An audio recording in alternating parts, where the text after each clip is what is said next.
Happy Victory Monday, everyone. The national media, holy hell, they're loving themselves some Steelers right now. Steelers the best team in the AFC? I'm not so sure the best team in the AFC right now is the Pittsburgh Steelers. And rightfully so. You know what? I'm not even going to knock it too much. I'm not even going to go on a rant and say keep that same energy or anything. We're 8-2, man. The vibes are good. I think we're in a good spot. When you got it, you got it. When you're good, you're good. That's where we're at, man. I got confidence in this team. I think a lot of us have confidence in this team going forward. We're going to be in the playoffs. Now the question is, do we close out the division? And what seed are we going to be? Are we going to be at the 3 seed? Are we going to be 2 seed, 1 seed? I don't expect us dropping to the 4 seed. But, yeah, everything's good right now, man. Everything's really good. Short week. We got the Browns coming up this week.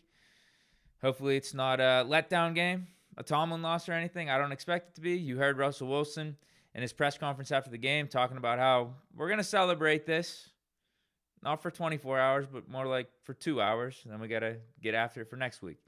So that's good. I think he's got everyone pointed in the right direction. Everyone's got their energy in the right place as we're winning games. I don't think we're getting complacent or anything like that. So on this Victory Monday, let's do what we did last week. Winners and losers. We got a good handful of winners again. A couple losers to go over. But, again, I'm not complaining too much, man. I just think we're in a good spot. I think we're a far cry from where we've been the last couple years after Ben retired. I think we know who we are. We got our identity. We're sitting on top of the AFC right now. We're cruising along. We're beating every team in our way. And just playing winning football, playing good complementary football. As I said yesterday, if the offense is slipping a little bit, the defense is picking us up. When the defense has been sketchy at times over the last few weeks, the offense has been putting up 30 points per game. And then you got Boswell literally making every kick that's given to him. Special team splash plays are prevalent for the most part week in and week out. A block kick here, there, a block punt, a punt return for a touchdown from Calvin Austin a few weeks back. Like special teams and Danny Smith, that has been a very, very consistent thing going for the Steelers this year. Very, very consistent positive.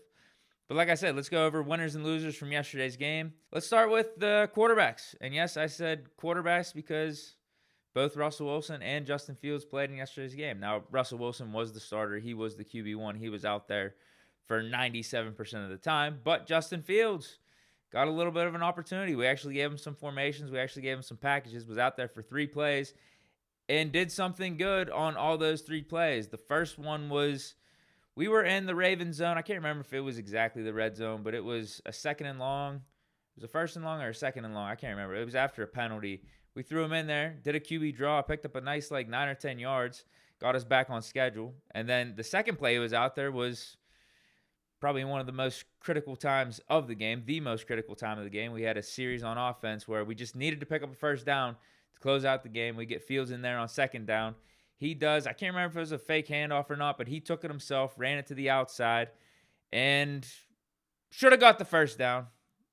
But he ended up sliding. He was a yard away and decided to slide and take care of the ball, take care of himself, as opposed to fighting it out for that extra yard, those extra couple yards, which is a tough look. It's a little bit of a tough look. We're not going to go it being a full, A-Rich look, where A-Rich asked out of the game. But I think maybe you could argue that Fields didn't know exactly where he was in position or compared to the first down marker, because you saw after he got up, after he slid, he got up. It was like he pulled the rosy necks and was pointing like he got a first down. So maybe we give him the benefit of the doubt and just say he thought he slid at an appropriate time where he was for sure getting the first down. But either way, bad look. You just got to make sure you get the first down at that point, because you don't know what's going to happen on the next down. But Fields got in on the next down and made the right read on a 3rd and 1, handed it off to Najee, and that was the game. So shout out to Fields, and also shout out to Russ. I get this wasn't his best game in a Steeler uniform, probably his worst game in a Steeler uniform. Had the pick in the red zone, but I would argue, I think a lot of us would argue, that wasn't that bad of a throw by Russ. Darnell Washington didn't jump up. He was just trying to let the big man make a play on it, and I don't know what happened. He lost his footing, didn't really give a good attempt at it. Was it a little overthrown? Probably. Was it the best decision given the circumstance that we were all the way down in the red zone? It would have been a chip shot field goal. We would have went up 8 at that point. I get all that. I appreciate the effort, man. a lot of us, I'm not going to say us because I don't know if I would include myself in this, but a lot of fans criticized Kenny Pickett a ton last year for not taking shots or not throwing the ball down the field or taking too many checkdowns. So you got a guy that is improvising, sees a 6'7", 6'8" tight end chilling in the end zone, thinks he's going to make a play on it, and throws it up to him. Like, I could live with that, man. Like, I don't think it was the worst decision. It was, maybe a little overthrown. Maybe it wasn't executed completely properly, but I can live with that, man. I could live with Russ making that type of decision, trying to make a play, because usually when he does, he's in the right. Because as you could see, outside of that, didn't put the ball at harm's way at all yesterday, even though it wasn't a pretty performance by the offense. I think he played winning football, got the win. That's the thing that matters. So that's why Russ goes in the winners category along with Justin Fields. We got George Pickens. Another really good game. I know we used to talk about the Pickett to Pickens connection or the Rudolph to Pickens connection, but this one with Russ, I think, is even better, and it continues to get better and better by the week. Even though this isn't his best statistical game, it just goes to show that there's really no drop-off from week in, week out. There's no bad games when you're talking about Russ getting the ball to Pickens. Dude had 8 receptions for 89 yards. Could have had more if he detailed his work. Could have easily had 10 receptions for probably like a $110, 105 yards if he got the toe drag by the sideline and also caught that pass over the middle of the field when Russ was scrambling. But still, Pickens is doing a really good job this season. I think he's reached the top 10. If you're talking about top 10 receivers, I think he's reached that point. But to get to the next level, he's going to have to detail his work more. And that's something we've been saying over the last however many weeks. So I pretty much through the course of Pickens' career. So I think he knows that, and we know that. Now it's just actually doing it going forward. But he's still making so many good plays that makes up for it. It's almost like Martavis back in the day. Remember, you'd get a random weird drop from Martavis, but then he'd make so many explosive plays throughout the course of a game that you could overlook it. But you never really thought of Martavis being on an A-B level. So we're still trying to see if Pickens can reach that top-tier receiver level, like being a Jamar Chase, like being a Devontae Adams, a Justin Jefferson. He's got the talent. He's got the potential. He's got all that, but he's just got to put it all together. Boswell, 6 for 6, like Michael Jordan in the finals. And I didn't even realize it at the time. Like, in the moment watching the game, I didn't realize he hit 3 50-yard field goals. It's just that's how automatic Boz is. And I think one of them was from like 57. That's how good the dude has been this year. He's only missed one field goal, and I can't even remember what that was. It was a long one. It was one where it was like 60-plus, I think, right? It was something ridiculous. But he's hit all of his extra point. He's hit all of his field goals. The one was kind of close. Hit not the crossbar. Hit the, what is that? Oh, my God. The upright. Grazed the upright. You could hear it on the broadcast. But he made that ultimately. Went 6 for 6. People are wondering if this is the passing of the baton or like this is Boz overtaking Tucker as the best kicker in the game. And I think us from the outside can definitely say that. Boz is kicking way better than Tucker. Boz is kicking the best in the league.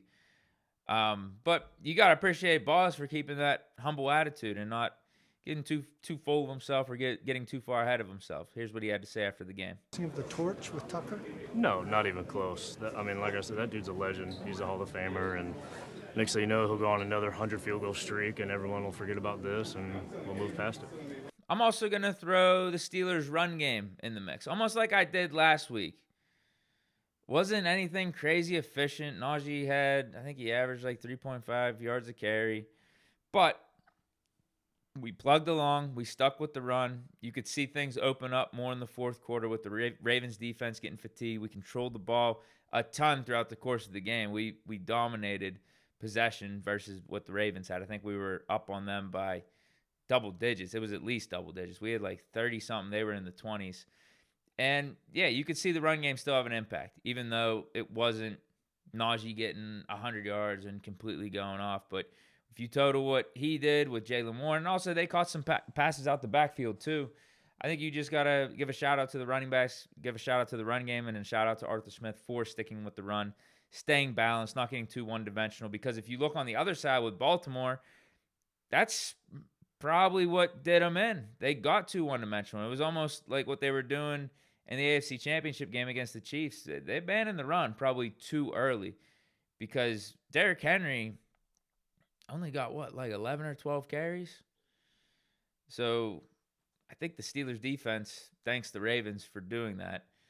I thank the Ravens for doing that, but I also thank the Steelers for doing the opposite of what the Ravens offense did and actually sticking with the run, because I don't think the Ravens defense was fond of that, particularly late in the game. And next, I'm just going to shout out the defense.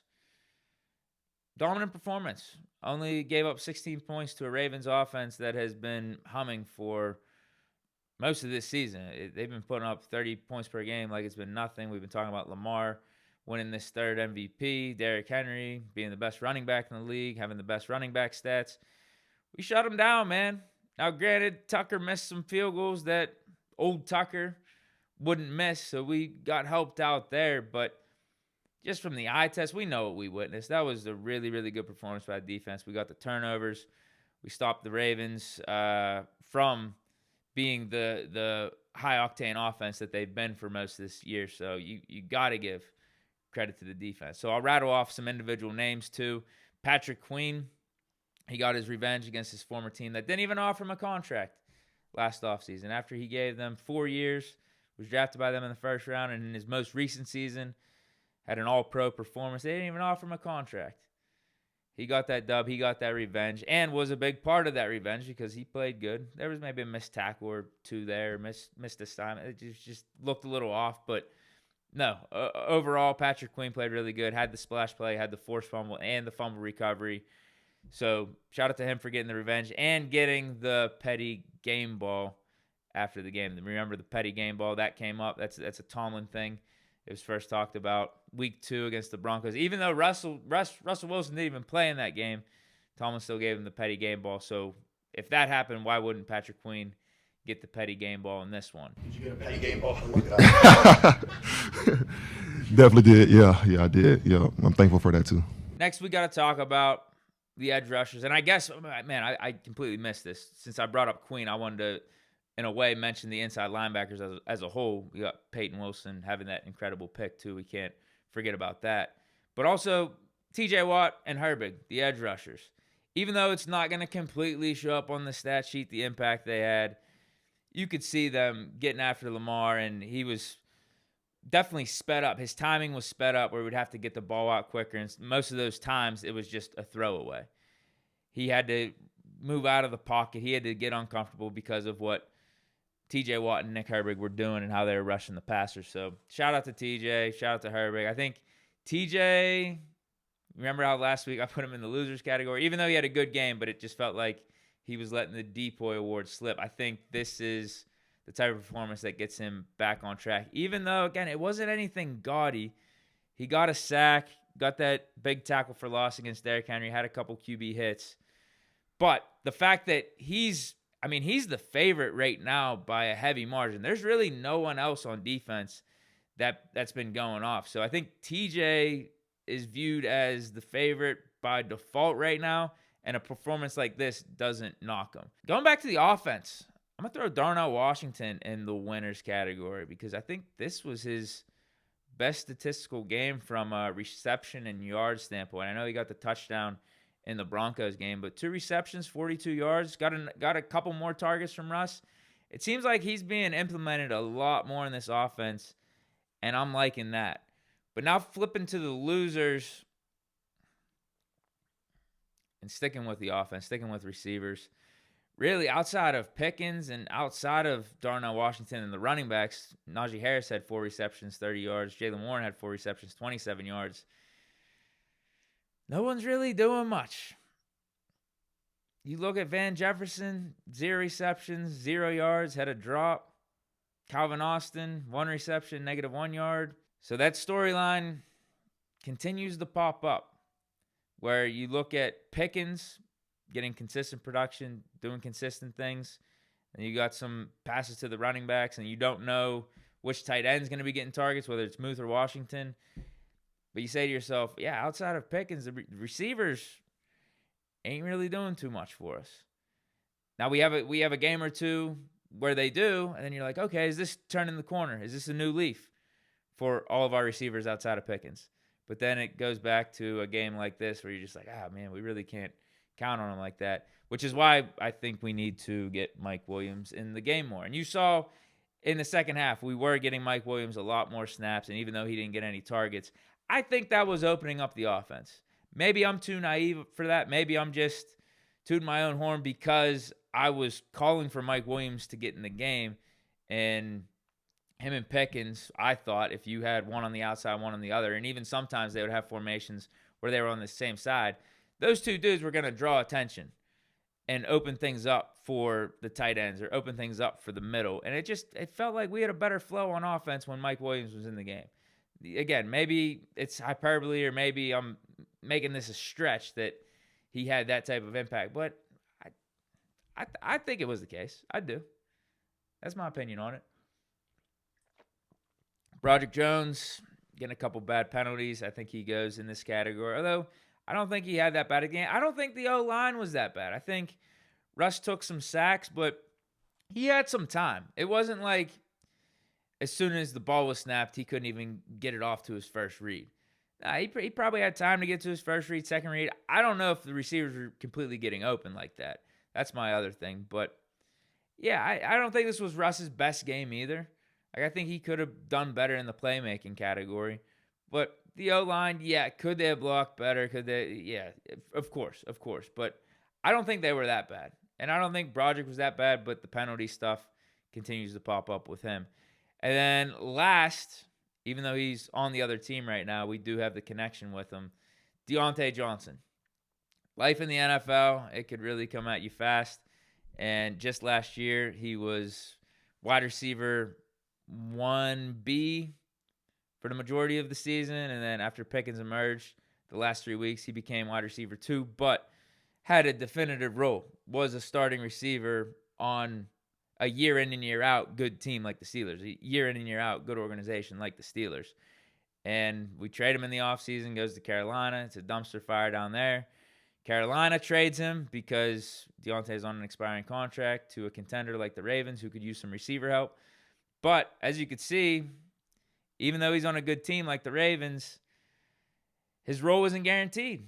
It's not like he's just stepping in there and, we're going to get you a ton of targets because you're Diontae Johnson, you're a former Pro Bowler, and you were a defining receiver for a good team last year. No, a lot can change within a year.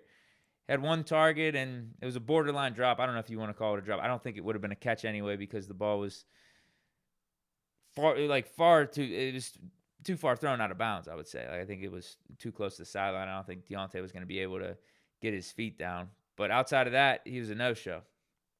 Didn't do anything. Doesn't have a role in this Ravens offense. Almost like Tomlin said heading into this game. Someone asked, how much attention are you paying to Diontae in this Ravens offense? He said, to be honest with you, not much, because I don't really see him getting the ball. I don't really see them utilizing him that much right now.